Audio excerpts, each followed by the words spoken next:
जी का कीर्तन चल रहा था। सभी गांव वाले मंदिर में संकीर्तन कर रहे थे। हरे रामा हरे कृष्ण की लहरें गुंजायमान हो रही थी।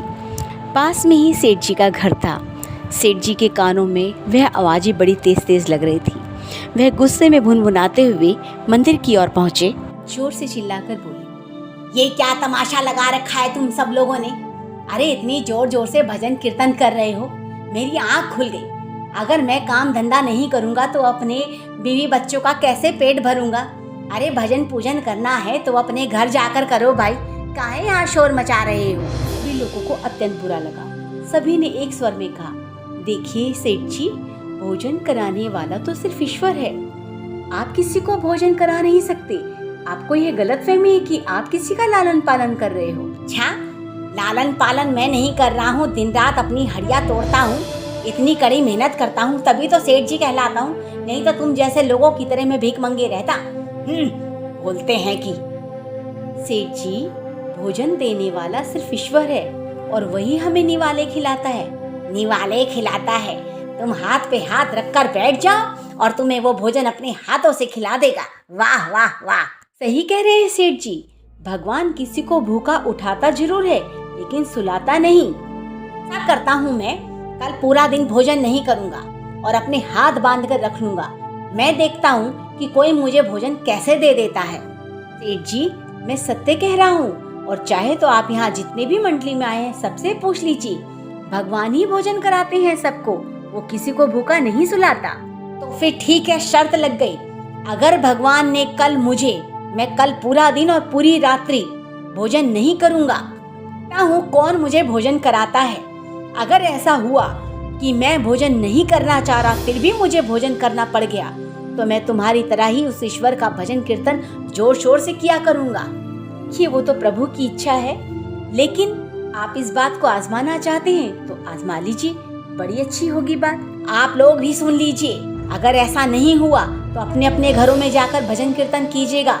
यहाँ मेरे घर के पास मंदिर होने का फायदा मत उठाइए और ना ही मुझे परेशान कीजिएगा। चलिए, परसों मिलते हैं सब। यह कहकर सब अपने घर की ओर लौट गए। सेठ जी ने तो प्रण कर लिया कि कहीं भला ऐसा भी होता है कि कोई व्यक्ति भोजन ना करना चाहे, भगवान फिर भी उसको भोजन कराता है।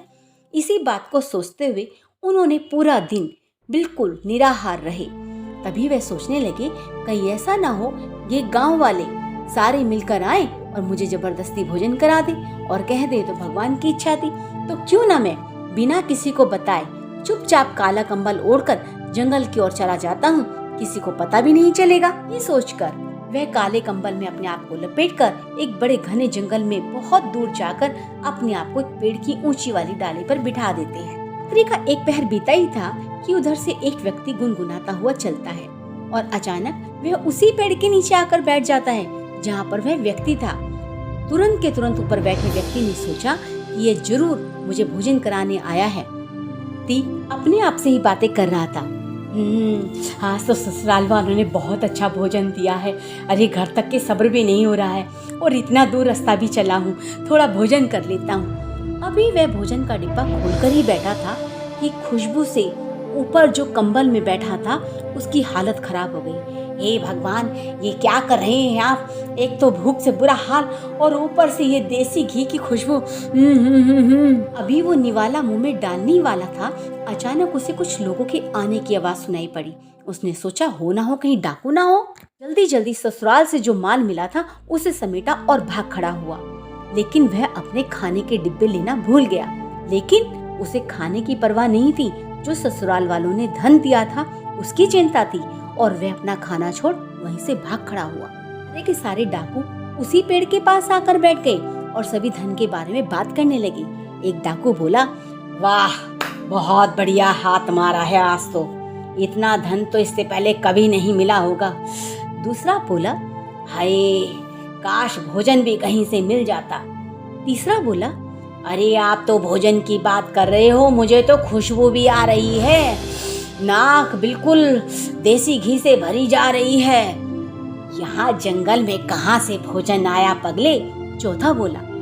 तभी चारों ओर देखा, वहाँ वाकई में सच में भोजन रखा था। तभी चारों के चारों उसके ऊपर टूट पड़े, लेकिन जैसे ही वो मुंह में डालने लगे, उनका जो होशियार यानी सरदार था, वो बोला रुको, ऐसे मत करो भोजन। भला इस रात्रि में पेड़ के नीचे बिल्कुल ताजा गर्म भोजन कहाँ से आएगा? हो ना हो जो भोजन ये लाया है वह हमारे पीछे लगा हुआ होगा। उसे मालूम होगा कि हम यहीं आएंगे घने जंगल में, वह यहीं छिपा होगा। और यह सोचकर उन्हें खोज की, देखा वो व्यक्ति ऊपर बैठा हुआ है। उसे नीचे उतारा, 2-4 थप्पड़ जड़ के दिए। ये भोजन में विष मिला है। अब नहीं जी ना, तो ये मेरा भोजन है और मैं कुछ नहीं जानता, मुझे घर जाने दो। तुम यहाँ कंबल में लपेट कर अपने आप को यहाँ कैसे बैठे हो? तुम हमारे दुश्मन हो। ये भोजन में विष मिलाया है, बांधो इसके हाथ पर। अरे मुझे छोड़ दो, मैं सच कह रहा हूँ, मुझे छोड़ दो। कराओ खाना सबसे पहले इसके मुंह में ठूसो। मेरे को मत मारो और मुझे भोजन मत खिलाओ। चलो चलो, ऐसा है मुझे मार लो पर भोजन मत खिलाओ। सत्य बात, जरूर इस भोजन में विष है। साले को इतना मारो और खिलाओ इसको। मारते जाते बेचारे को, खिलाते जाते वो नहीं खाऊंगा, नहीं खाऊंगा। मुंह खोलो उसका। जबरदस्ती इसका मुंह खोला और भोजन डाला गया। भोजन एक बार चला गया। खिला दो अजय, खिला दो, सारा खिला दो। मेरा प्रण तोड़ दिया आप लोगों ने। डाकू लोग समझ नहीं पाए। डाकू लोगों ने देखा कि वह नहीं मरा। तब जो बचा हुआ भोजन था उन्होंने बड़े आराम से किया और 2-4 लट और मार कर गए कि भाई तूने हमारे साथ ऐसा मजाक क्यों किया। मार खाकर और साथ में भोजन खाकर गांव की ओर आया। पत्नी ने जब उनकी बुरी हालत देखी तो सारी कथा सुनाई। तब उनकी पत्नी भी हंसने लगी। भगवान से पंगा लोगे तो ऐसा ही होगा। काहे तुम उन लोगों से पंगा लिए हो? अरे कहीं देते, भोजन तो सच में ही प्रभु कराते हैं। तुम ये सोच रहे हो तुम लालन पालन कर रहे हो? कदापि नहीं। भगवान सही कह रही हो। आए मार मार के भगवान ने देसी घी का भोजन कराया। अब तो मैं भी भजन कीर्तन करूंगा। प्रभु तेरी लीला अपरंपार। बोलो राधे कृष्ण की जय। आशा करती हूँ आपको ये कथा अवश्य पसंद आई होगी और आप सभी को शेयर करना नहीं भूलेंगे। मेरे चैनल को सब्सक्राइब जरूर कीजिए। Sangeeta sensi single.